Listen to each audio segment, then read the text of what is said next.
Hi everyone, it's Margaret Manning here with 60 and Me. Thank you so much for being here today. I hope that all is well in your world. I have started my day with a cup of tea that I love. It's my hibiscus cinnamon. And it's really a lovely tea. I love hibiscus and it's got turmeric in it as well. So that's my tea for the day. Turmeric is very good for you, they say. And I've been enjoying turmeric in all kinds of teas now for a while. So maybe, have you tried it? Something that you enjoy too? But anyway, hope that you've got a cup of tea, coffee, whatever. And I want to talk to you today about something that people talk in our community about a lot. And I deal with it in my personal life all the time. It's a lifestyle that I started about 10 years ago and which has been, I guess it's been a challenge for me just that whole time. Now, I wanted to, before I get started with the topic though, remind you that today's show is brought to you by International Living. Now, International Living is a company that specializes in helping people find ways to retire overseas by providing resources and information on different locations around the world where they have people on the ground actually living there, doing the research and reporting back. They provide a number of different reports. If you go out to internationalliving.com/60andme, you'll see a list of things that are available, and you just send them your email address and they will send you a link to that free article. This one I think is on Europe, places to live to retire in Europe that may be unexpected. So that's International Living, so thank you. Now, the topic that I want to chat with you about today is whether we should be controlled by material possessions in our 60s. I went through a major downsizing about 10 years ago, and I got down to almost 200 items. That was my goal. I actually wrote about it. I had a blog and I wrote about it day after day, downsizing. And then, of course, over the next 8-10 years, things creeped up again. And I've moved into a new place and I'm still dealing with downsizing. I've still got too much stuff. And now, though, it's moved a level. It's moved a level down, a level of personal. These are pictures and children's projects and cards and things that are really personal. They're not things like, tablecloths or Christmas lights. They're actually more important, but it's a process. So I'm going to tell you at the end about a project that I'm starting, and I want you to just stay with me on it. But I wanted to share an article by a lady called Robin Griffiths. Now, Robin is one of our bloggers, and she wrote this article because she was faced this year with a hurricane coming towards them. And they had very limited time to pack up their house and get out to save their lives. And they actually had to decide what were they going to put in the car. And I don't know whether you've ever had that decision, but it's really, I've never had to do it, touch wood. I've never been in that situation, a fire or, a flood. But she had to decide, and she said it's really heartbreaking when you drive away from your house thinking that it won't be there when you return. But in the car, hopefully you've got those key things that you wanted to take with you. Now, you may be a collector of whatever. I'm a collector of postcards. I have probably 5 or 6 boxes of postcards, and I actually am going to do a very interesting project with them. I'll tell you about it later, but it's, postcards are my thing, but other things too. And so you may have even childhood keepsakes, with you that you don't want to give up. Things that you have picked up on your travels, things that you've actually used as you've gone around the world. And it's really sometimes only when we move that we realize how much we've got. And that's what happened to me and also to Robin. So less is more. We know that less can be more.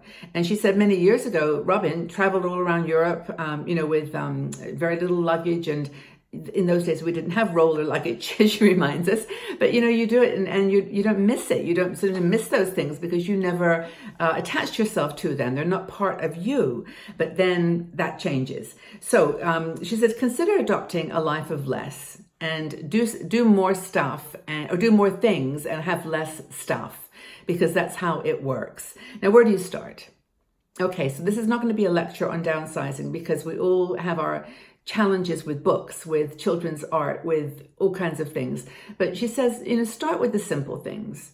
Start with in the garage with all those things that you bought for one reason or another and that you haven't used in over a year.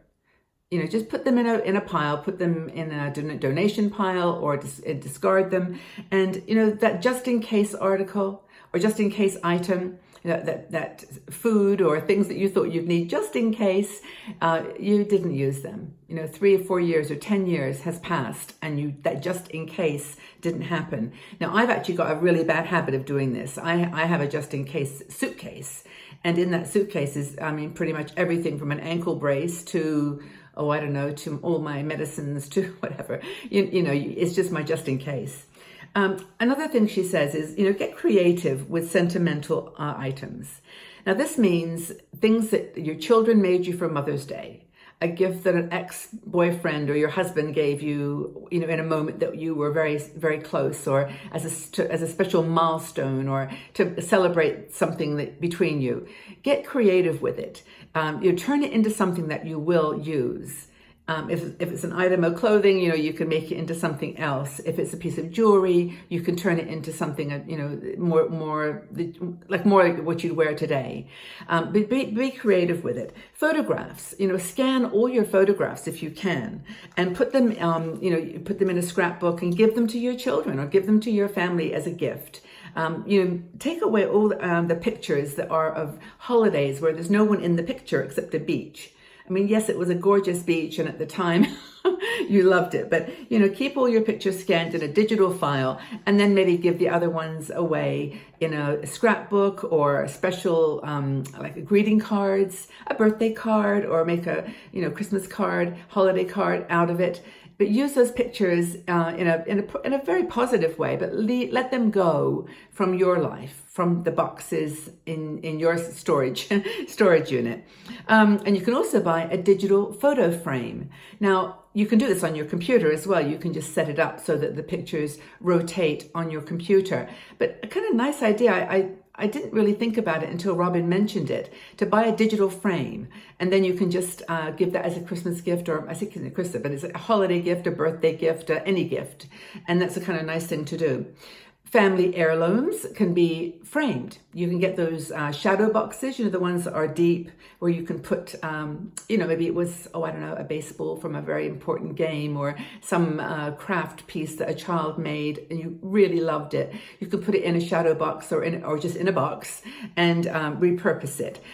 Some people take jewelry, that has special sentimental value, and repurpose it as a hair clip, or a brooch as a necklace as a brooch. Just repurpose it and then even gift it. If it's not something that I've got one bracelet that I have got to let go. I remember the day it was given to me. I remember the conversation. I remember the emotion. I remember the power of that gift. But I've got to let it go. It's not there. That person's not in my life anymore. That bracelet is not part of me anymore. The memory, the heart is there. All that will never leave. I need, maybe take a picture of it, but I don't need it. And I think that's going to be the secret with my project that I'm going to tell you about. So the message here with Robin says, which is really important, is this is just the beginning. Whatever you've started, it's just the beginning. Because as I said, 10 years ago, I did it. 8 years passed, and I'm now accumulating again. It's a way of life. It's a way of reducing your stress at the same time that you're opening the door to new opportunities. And I think that's an important thing to say about downsizing and simplification in general. It's not a negative thing. It's not denying yourself stuff. It's actually saying yes to who you are, what you believe in, what is important to you. It's the yes. It's saying, that is not part of me anymore, but now it opens a door to a new me, a new person, a new set of joy. So I think that's the important thing. Now, the message I was going to leave with you is that I'm actually going to start a website, another sister site for 60andMe, and it's going to be called Learn to Simplify, learntosimplify.com. I've just got the site set up. I've started to write some articles. I'm going to actually do video and show what I'm doing here. I'm going to show you my box of pictures, and I'm going to show you how I separated them out. And I haven't started yet, but when I do, I'll film it. And so the website will be all about my process of downsizing, but really more than downsizing, it'll be simplification. And it will involve some conversations about things like the wabi-sabi philosophy, which is to embrace things with flaws. I'll show you something that I did recently that kind of broke my heart, but I had to do it. And I'll show you what I did with it with this wabi-sabi technique of embracing imperfection. And also, we'll actually talk about how you can join in. Now, nothing is going to happen immediately because it will take a little time to get this website going.